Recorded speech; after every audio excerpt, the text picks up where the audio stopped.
Welcome back to the Beat the Odds Horse Racing Show. I'm your host, Tony Manzella. Today we have a great episode for you today.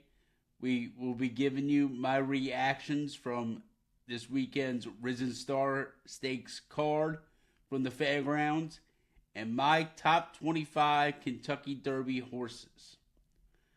Let's waste no time and let's get right into it. I have 5 major reactions from Risen Star Day. Number 1 is Hall of Fame is going to be one heck of an older horse. I know he only won by a nose, but the track played against him very much on Saturday. He dug in. He showed some heart. He showed a new dimension that will only benefit him going forward in the bigger races this season. He should run next in the New Orleans Classic, but watch out for Hall of Fame in 2025. Reaction number 2 is Good Cheer is the Kentucky Oaks favorite, with Immersive being Godolphin being out. Godolphin finds themselves right back in the driver's seat for a Kentucky Oaks winner. She's so talented. The speed and the rail was golden on Saturday, and she was third or last of 4 the entire way. As they came into the stretch, she was last, with the other 3 lining up across the lead. She had no place to go, and they went 48 and change for the half mile. They went really slow. So everything played against her. And she bullied her way into a spot. And she drew off. She's special, I think. Good Cheer is the Kentucky Oaks favorite in my book. My first of 2 reactions about the Risen Star. What happened to East Avenue? He had to bleed or something, I'm thinking. I mean, I know this was at 2, but he crushed a solid field in the Grade 1 Breeders' Futurity. Just cross out the Breeders' Cup Juvenile. This horse is very talented, and to throw in a clunker like he did, he even came into the race working tremendous, looking like he made that jump from 2 to 3 that we all love to see. He even broke really well and was sitting in the perfect spot. I mean, the speed, magnitude was blistering out there. He was sitting in a perfect position. But as they came away halfway around the far turn, he was done. Like that. Something had to happen. And I need to know. I think he's too good of an animal for him just to throw in a clunker like that. I think he had to bleed or something. Something's off. I've been checking regularly for an update. Haven't gotten it yet. But I'm interested to see how he comes out of this race. Now, my last reaction, my 4th reaction, second to last, is I got to give credit to Magnitude and Ben Curtis. What a ride from Ben to get over to the rail in the first 100 yards from the 13 post. Magnitude ran the fastest 1.125 ever by a 3-year-old at the fairgrounds. And by the way, if you didn't know, the fairgrounds is the 3rd oldest racetrack in America. So I know the track was golden for him and his running style, but to keep going like that, it's still impressive when you run the fastest time ever at a racetrack like that. And he drew off. He wasn't slowing down. The field was catching him. No, he was drawing off from that field. So I got to give Magnitude and especially Ben Curtis a pat on the back for that effort and that ride. That was unbelievable. And my last reaction is just be leery about the horses that were on the lead and won huge and got big numbers, because the rail and speed was golden all day at the fairgrounds. So just be careful next time out when you're going to bet a horse off a huge effort. He might not run as good as he did last time out because of the speed bump. Now open!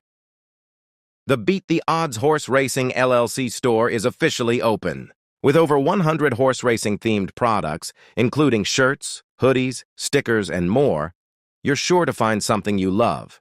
Check it out now at www.btohr.com and discover your perfect match today. Don't miss out. Shop now and beat the odds. Now, let's get into my top 25 Kentucky Derby horses. Starting it off with number 25, Tiz-tastic. This horse is talented and a dual surface winner. He's almost a millionaire. He's at like $908,000 in earnings. So he's got the talent. I just want to see where this horse ends up next. But he's super talented and he can do it on both surfaces. Number 24 is Speed King. This horse is talented, and his only blemish on his record was a second to Coal Battle. Then he came out of there and ran a huge race in the Southwest at Oaklawn out of that. So this horse has got some talent. He's got the speed. I would just like to see him improve a little bit more against the big dogs that are going to come to Oaklawn. Would like to see where he stacks up. Number 23 is Ferocious. This horse had all the hype as he's the next Mage coming out of his barn, as his trainer also trained Mage. But he's only 1 for 5. He's super talented, but he doesn't love to win at all. I would love to see him jump up and show that he can win the big race, and he will skyrocket up this board. He's got the talent to make the Derby and to run really well in it and be a big player.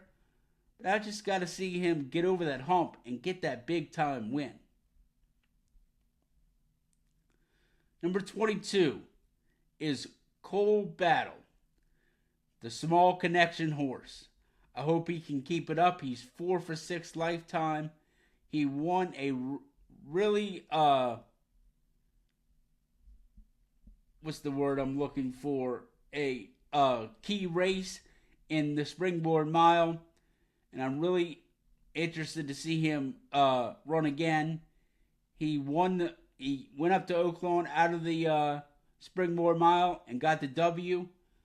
Really interested to see how the small town horse can keep it going. Number 21 is Poster. This horse was third off of a 2-month layoff. If he can show up next time, he will move up my list. I want to see how he runs second off of his layoff. Number 20 is Jonathan's Way. I just don't know if this horse is a route horse. I wish he would have been able to run this past weekend and we could have answered that question. I like this colt. He got sick. He's very talented. He might be a one-turn horse, but I want to see him get a Derby shot. Jonathan's Way is number 20. Number 19 is Built. He got caught in the Lecomte, and he wasn't good enough to hang on for second in the Risen Star. I don't know how far he wants to go. I think he's talented to make the gate of the Kentucky Derby. Just don't know how far he wants to go. Number 19 is Built. Number 18 is Owen Almighty. I guess you can say he should be way up in my list because he only lost to number 4 on my list by a nostril. And I'll take full responsibility for a crappy ranking of him if he moves forward. I just don't know how far he wants to go.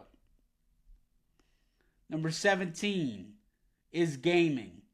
He was a great 2-year-old, but his last two weren't great at all. He should have won the Los Al Futurity. I mean, out of just coming second in the Breeders' Cup Juvenile and then couldn't win the Los Al Futurity. Doesn't make sense.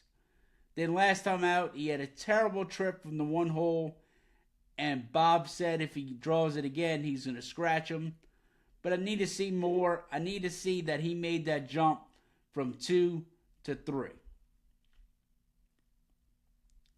Number 16 is Patch Adams. He almost broke the track record when he broke his maiden at Churchill Downs. But he's this far down the list because I really didn't like his last race. He hated being behind horses, and he's got to develop that skill because he's not going to be on the lead in every race, and he's got to be able to sit back and relax in order to be successful in the most prestigious races coming to him in 2025. Number 15 is Matacat Road. This horse debuted in a Grade 3 stakes race.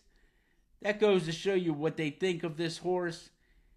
Out of that Grade 3 stakes race, he came back to break the maiden. Then he ran behind his two stable mates, in Rodriguez and Citizen Bull. He gets away from all of them this weekend.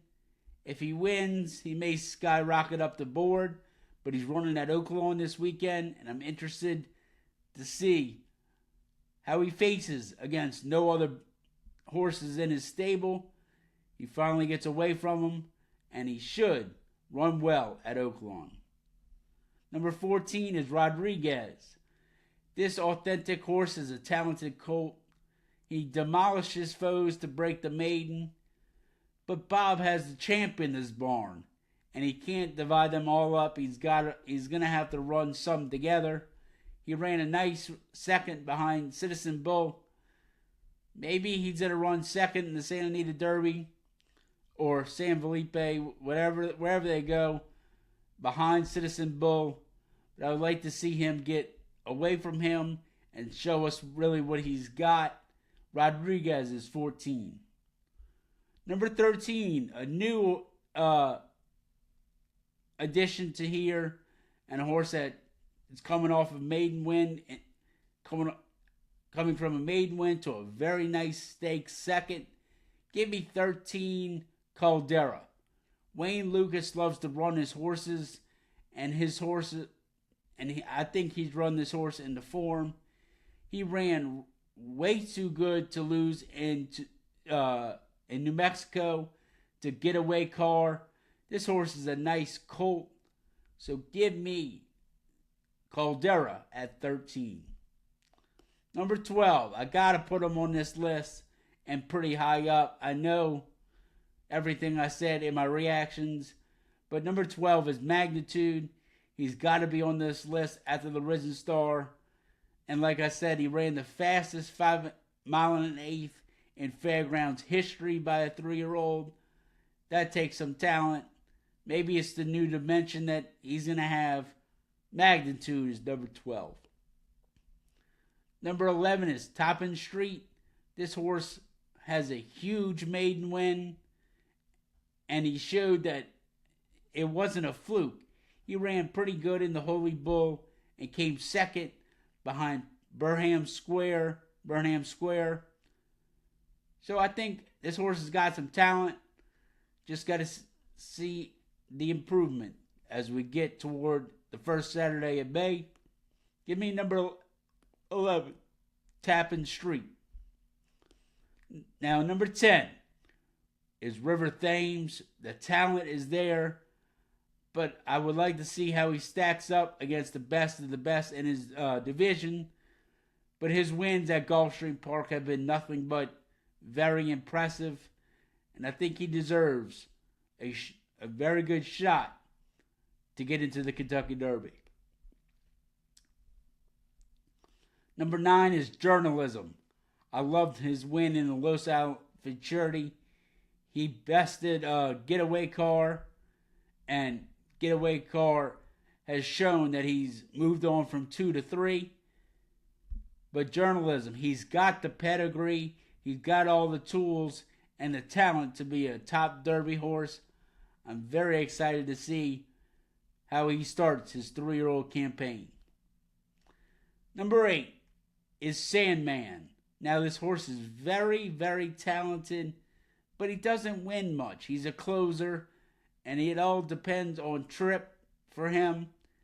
Last time out, the start cost him the victory as Christian Torres almost fell. I don't know how he stayed on. He almost fell off. But this horse is super talented. He just needs the right trip in order to win, and that's not going to happen very often. But number 8 is Sandman on my list. He's super talented. Now number 7 is East Avenue. He's got the talent to be top 3, as he was the favorite in the Breeders' Cup Juvenile. But what happened this past weekend? I need to know. Did he bleed? What happened? Something went wrong. Number 6 is Disco Time. This Brad Cox colt has done nothing wrong. He's 3 for 3. He was able to run Dale Built, but he's a closer. But up to this point, he's done nothing wrong. He's got the heart to get up in a close race. At number 6, give me Disco Time. Number 5 is Getaway Car. I love the fight he showed off the 60-day layoff.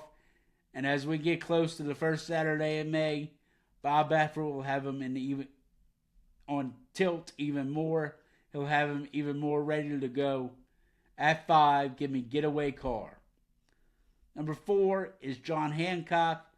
I love the fight he showed to win at Tampa Bay.